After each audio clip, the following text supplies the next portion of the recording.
மேலூர் அருகே இளம்பெண்ணை கூட்டு பாலியல் வன்கொடுமை செய்ததாக பெண் காதலன் உட்பட 3 பேரை கைது பண்ணியிருக்காங்க. நமது சேனல்ல பாத்தீங்கன்னா தினமும் நடக்கக்கூடிய பல்வேறு விதமான கிரைம் தொடர்பான நியூஸை உடனுக்குடன் பதிவேற்றம் பண்ணிட்டு வரோம். நீங்களும் இது போன்ற நியூஸை உடனுக்குடன் தெரிஞ்சுக்கணும்னா மறக்காம நமது சேனலை சப்ஸ்கிரைப் பண்ணுங்க, பெல் ஐக்கானை கிளிக் பண்ணுங்க. அப்பதான் நம்மளுடைய வீடியோ உங்களுக்கு நோட்டிபிகேஷனா வந்து சேரும். மேலூர் அருகே இளம்பெண்ணை கூட்டு பாலியல் வன்கொடுமை செய்ததாக பெண்ணின் காதலன் உட்பட 3 பேரை கைது பண்ணியிருக்காங்க. மதுரை மாவட்டம் மேலூர் பகுதியைச் சேர்ந்த 19 வயது இளம்பெண் தெற்கு தெரு கிராமத்தில் உள்ள தனியார் நிறுவனத்துல வேலை பார்த்து வந்திருக்காங்க. இவர் அதே பகுதியைச் சேர்ந்த 25 வயதான தொழிலாளி தீபன்ராஜ் என்பவரை காதலித்து வந்திருக்காங்க. இந்த நிலையில தீபன்ராஜும் அந்த பெண்ணும் ஊருக்கு ஒதுக்குப்புறமாக தனிமையில உல்லாசமா இருந்திருக்காங்க.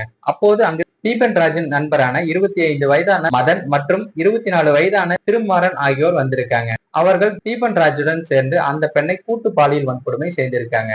அங்கிருந்து தப்பிய இளம்பெண் இது குறித்து பெற்றோரிடமும் தெரிவிச்சிருக்காங்க. அவரது பெற்றோர் மேலூர் அனைத்து மகளிர் காவல் நிலையத்திலும் புகாரும் அளிச்சிருக்காங்க. போலீசார் வழக்கு பதிவு செய்து தீபன்ராஜ் மற்றும் மதன் திருமாறன் ஆகியோரை கைது செய்து விசாரணையின் பிறகு மூவரையும் மேலூர் நீதிமன்றத்துல ஆஜர்படுத்தப்பட்டு சிறையிலும் அடைச்சிருக்காங்க. இந்த சம்பவம் பாத்தீங்கன்னா அப்பகுதி மக்களிடையே பெரும் பரபரப்பை ஏற்படுத்தியிருக்கு. மேலும் இது போன்ற வீடியோக்களை உடனுக்குடன் காண நினைத்தால் மறக்காம நம்ம சேனலை சப்ஸ்கிரைப் பண்ணுங்க. வீடியோ பிடிச்சிருந்தா மற்றவங்களுக்கும் ஷேர் பண்ணுங்க.